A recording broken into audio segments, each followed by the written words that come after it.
मंडळी, नोव्हेंबरच्या 20 तारखेला महाराष्ट्राची विधानसभा निवडणूक पार पडणार आहे. अशातच आता महाराष्ट्रातील प्रमुख पक्षांमध्ये जागा वाटप व उमेदवार निश्चित करण्याचे काम चालू आहे. मंडळी, हे सगळं करताना प्रत्येक पक्ष प्रत्येक मतदारसंघाचा आढावा घेऊन आपल्या विजयाची चाचपणी करत आहे. मंडळी, यावेळच्या निवडणुकीत प्रत्येक मतदारसंघात चुरशीच्या लढती होतील असं दिसतंय. पण मंडळी, असं असलं तरी महाराष्ट्रात असे काही मतदारसंघ आहेत जिथे काही नेते असे आहेत ज्यांना एकतर्फी विजय मिळेल अशी शक्यता वाटत आहे. अशाच मतदारसंघांपैकी एक मतदारसंघ आहे तो म्हणजे ठाणे जिल्ह्यातील कोपरी पाचपाखडी हा मतदारसंघ. मंडळी, राज्याचे मुख्यमंत्री एकनाथ शिंदे यांचा बालेकिल्ला अशी कोपरी पाचपाखडी या मतदारसंघाची ओळख आहे. 2009 पासून एकनाथ शिंदे यांनी त्या मतदारसंघावर पकड बनवलेली आहे. ते 3 वेळा या मतदारसंघाचे आमदार झाले असून त्यांच्या मताधिक्यात सतत वाढ झालेली आहे. 2009 साली एकनाथ शिंदे यांना 32,000चं मताधिक्य मिळालं होतं, तर 2014 साली 52,000चं मताधिक्य घेत त्यांनी संदीप लेले यांचा पराभव केला होता. 2019 मध्ये तर शिंदे यांना 1,13,000 मतं मिळाली होती.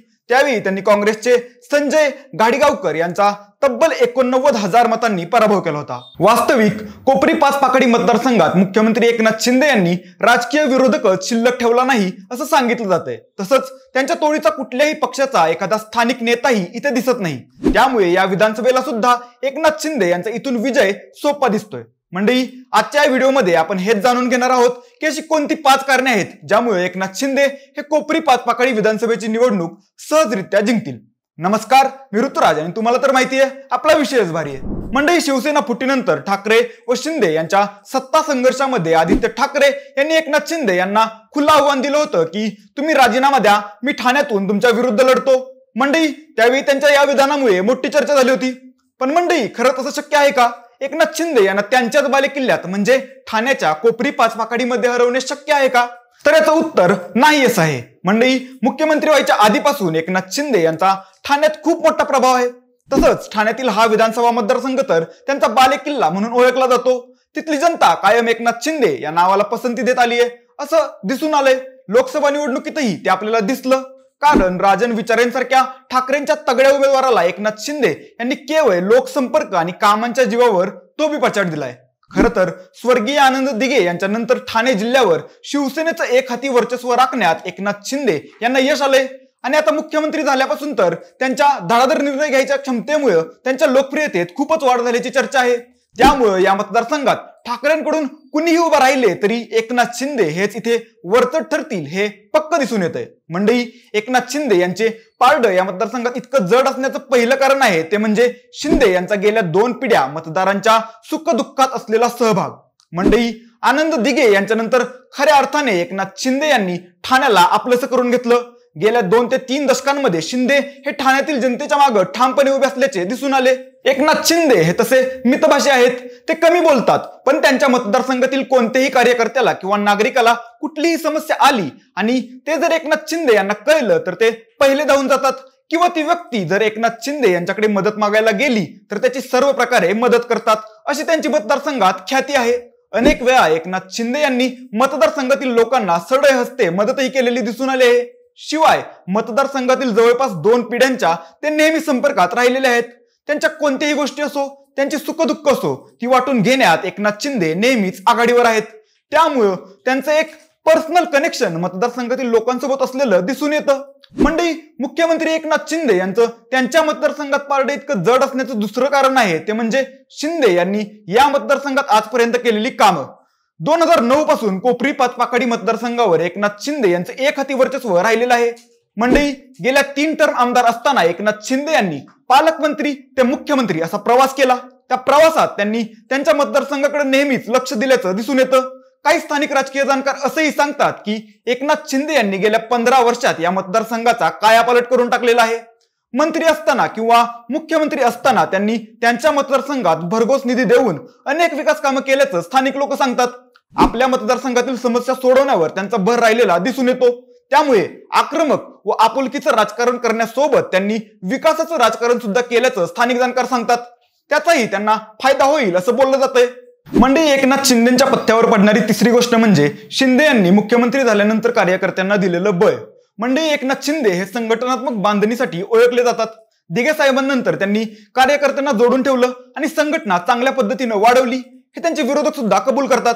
म्हणजे एकनाथ शिंदे यांनी कायमच त्यांच्या कार्यकर्त्यांना बळी दिले आणि म्हणून त्यांच्या जवळ त्यांना मनापासून मानणारे कडवट कार्यकर्ते आहेत आणि ते सुद्धा अगदी आमदार व्हायच्या आधीपासून। त्यामुळे एकनाथ शिंदे यांची वैयक्तिक ताकद शिवाय त्यांच्या कार्यकर्त्यांचं मोठं पाठबळ त्यांच्या मागे आहे। त्यामुळे एकनाथ शिंदे यांचं पारडं या मतदारसंघात खूप जड आहे असं दिसतंय। म्हणजे एकनाथ शिंदे यांचं पारडं मतदारसंघात जड असण्याचं चौथं कारण म्हणजे आनंद दिघे यांना मानणारा कडवट शिवसैनिक जो आता एकनाथ शिंदे यांच्या पाठी भक्कमपणे उभा आहे। म्हणजे दिघे साहेबांनंतर एकनाथ शिंदे यांनी ठाण्यातील शिवसेना आपल्या हातात ठेवली।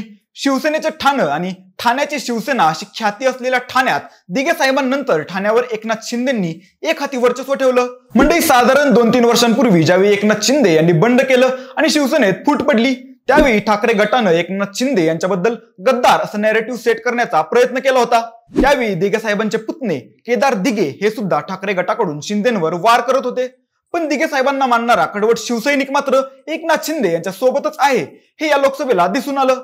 ज्यावेळी एकनाथ शिंदे आणि ठाकरे यांनी समोरासमोर ठाणे लोकसभा लढवली त्यावेळी शिंदे गटाचे नरेश म्हस्के हे इथून विजयी झाले। शिवाय एकनाथ शिंदे यांच्या कोपरी पाचपाकडी या मतदारसंघातून नरेश म्हस्के यांना मोठं लीड मिळालं आणि शिवसेनेतील सत्ता संघर्षानंतर ठाण्यातील कडवट शिवसैनिक हा अजूनही एकनाथ शिंदे यांच्या सोबत असल्याचं दिसून आलं आणि तो विधानसभेला सुद्धा एकनाथ शिंदे यांना साथ देईल असं राजकीय जाणकार सांगतायत। पुढं एकनाथ शिंदे यांच्यासाठी पॉझिटिव्ह ठरणारी पाचवी गोष्ट म्हणजे एकनाथ शिंदे मुख्यमंत्री झाल्यानंतर वाढलेली त्यांची लोकप्रियता। म्हणजे एकनाथ शिंदे हे गेले 2.5 वर्षे महाराष्ट्राचे मुख्यमंत्री म्हणून काम करत आहेत। सुरुवातीच्या काळात त्यांना बंडखोरी केली म्हणून काही लोकांचा रोष सहन करावा लागला होता पण त्यानंतरच्या काळात त्यांनी राज्य समर्थपणे सांभाळल्याचं दिसून आलं। शिवाय लोकांसाठी 24 तास काम करणारा माणूस आणि सर्वसामान्यांना नेहमी उपलब्ध असणारा मुख्यमंत्री म्हणून त्यांनी आपली इमेज लोकांसमोर आपल्या कामातून तयार केल्याचं दिसून येतं। शिवाय गेल्या काही काळात मुख्यमंत्री म्हणून काम करत असताना काही लोकप्रिय योजना त्यांनी महाराष्ट्रात राबवल्या त्यापैकी लाडकी बहीण योजना हिट झालीय। त्यातून एकनाथ शिंदे हे जनतेसमोर वारंवार येत राहिले आणि इथूनच त्यांची एक महाराष्ट्रातील प्रमुख नेता म्हणून इमेज बिल्ड झाली। म्हणजे कुठलाही नेता ज्यावेळी मंत्री किंवा मुख्यमंत्री होतो किंवा तो मतदारसंघातून मोठा होऊन एका राज्याचं नेतृत्व करतो त्यावेळी त्याच्या मतदारसंघातील लोकांना आपोआपच ते आपलं कर्तृत्व वाटतं आणि अशा वेळी त्या मतदारसंघातील जनता किंवा सर्वसामान्य लोक सुद्धा त्या व्यक्तीला आपलं मानून पुढे जाण्यासाठी मदत करतात। शिवाय शिंदे यांची लोकप्रियता मुख्यमंत्री झाल्यानंतर झपाट्याने वाढलेली आहे आणि याचाच फायदा त्यांना सर्वच ठिकाणी होताना दिसून येईल असं राजकीय जाणकार सांगतायत। मंडळी एकंदरीतच गेल्या 3 टर्म जसे एकनाथ शिंदे यांना त्यांच्या कोपरी पाचपाकडी या मतदारसंघात जिंकण्यासाठी कुठलाही अडथळा दिसून आलेला नव्हता आणि त्यांनी एक हाती विजय मिळवलेला होता तसंच यावेळी होईल असं स्थानिक जाणकार सांगतायत। पण तुम्हाला नेमकं काय वाटतं एकनाथ शिंदे हे त्यांच्या पारंपरिक कोपरी पाचपाकडी या मतदारसंघातून सहजरित्या एक हाती विजय मिळवतील का? तुमचं मत आम्हाला कमेंट करून नक्की सांगा। जर हा व्हिडिओ आवडला असेल तर लाईक आणि शेअर करा। सोबतच प्रत्येक मतदारसंघातली राजकीय परिस्थिती नेमकी काय आहे हे समजून घेण्यासाठी आपल्या विशेष भारी या चॅनलला सबस्क्राईब करा। धन्यवाद।